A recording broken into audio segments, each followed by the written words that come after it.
Hello po mga kabayan, mga kalingap, kabisnes kapapi, magandang buhay, Analisa Reality Vlog.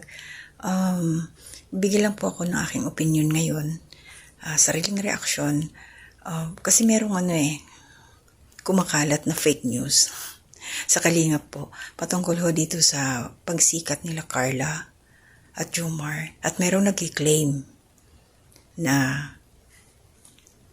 yun daw yung kaya naging kilala, naging sikat, nakahanap ng mga sponsors dahil doon sa taong yun. So bago ko ituloy, maraming salamat po and welcome to my new subscribers. Thank you po sa suporta ninyo. Mga silent viewers, nagla-like, nagko-comment, nag-share po sa aking mga ginagawang reaction. Thank you so much. Yung mga laging nariyan na nasa community spotlight ko, salamat po sa suporta. And please support na rin ho.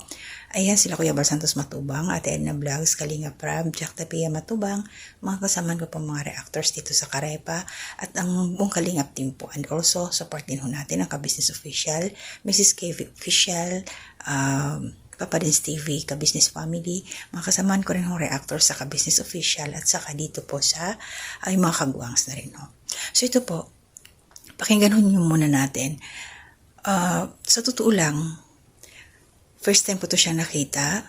Narinig ko siya doon sa mga naging reaction din nila. Shoutout po kila Ma'am Bupil, sila Kuya Potpot, sila Kalingap Maymay, ayan, sila Kuya Mel. Narinig ko po yung shoutout to sa inyo. Kasi siyempre, ibibigay ko rin ho yung aking side base sa aking pagkakaalam kung sino talaga yung nagpasikat kay Carla at Jomar. So ito ho, pakinggan muna natin.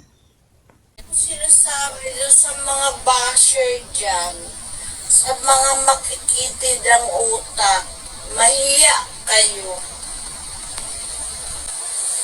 Kung wala si Yami, hindi mamamayagpag ang Jomcar. Yan ang totoo. At saka si Rab. Si Rab ang naka-scout, pero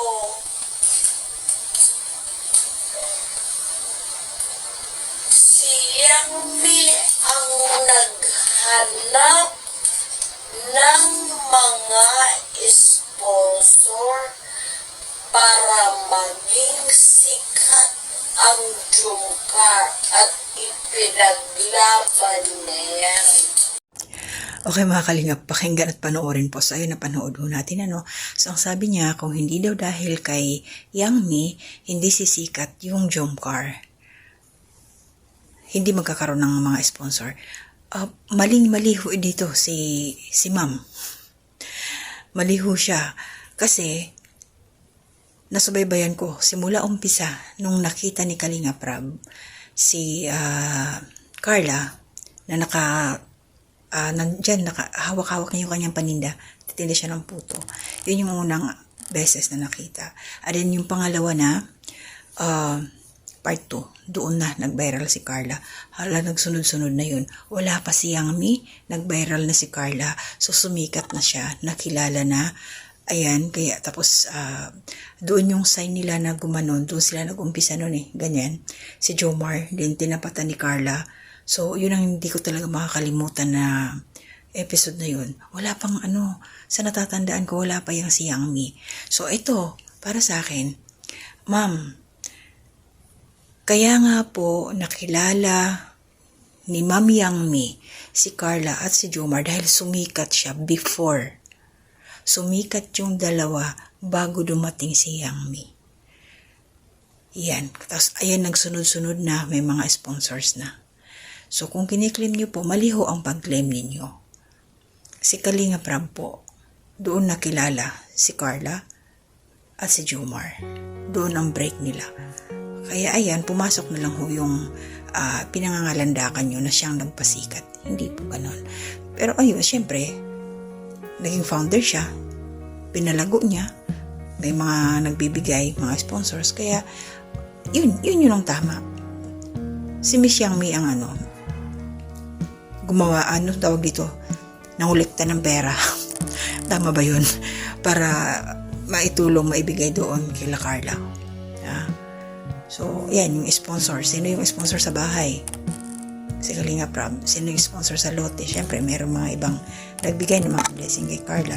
Pero, usapang sikat, si Kalinga Prab po. Mukhang na, ano to si Ma'am Baby Roda ba yun? Ang daming, kailangan kasi i-correct din natin kasi mali po talaga. Mali siya. Dapat ayusin ito. At, hindi ko pa kasi napapanood, hindi ko alam kung merong paliwanag dito si Ma'am Yang Mi kung anong episode siya pumasok sa buhay nila Jomar.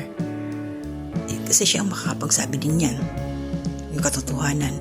Dapat i-correct din niya yung nagsalita na yun para hindi maligaw yung iba. Huwag tayo mag-claim ng ganun kasi alam natin na si Kalinga Prab ang nakascout at si Kalinga Prab sa channel niya doon na nakilala si Carla. Yun lang yun sa akin. Kaya maraming salamat po sa suporta ninyo.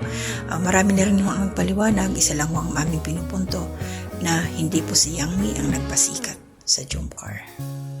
Sa kila Carla at Jomar. Dahil nasa na siguro siya eh. Mga ilang episode na yun, hindi ko lang kasi matandaan na eh. Sa 13 ba episode ba siya? Hindi ko na matandaan kung anong episode na pumasok ito si Yang Mi para kila Jomar at kay Carla. So yun lang yung sa akin. Mali po kayo ma'am na pinangalandakan ninyo. Mali ho yun. Hindi ho si Ma'am Yang Mi ang nagpasikat. At isa pa, syempre, kaya sumikat yun sa mga viewers na nakasuporta kay Kalinga Prab.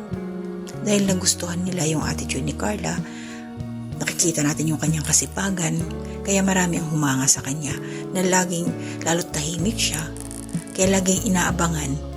Tapos magkaiba, sobra siyang mahiyain, nahihiya siya kay Jomar, kaya doon sila nag-umpisang napansin. Naging okay yung kanilang tandem hanggang sa nagtuloy-tuloy na.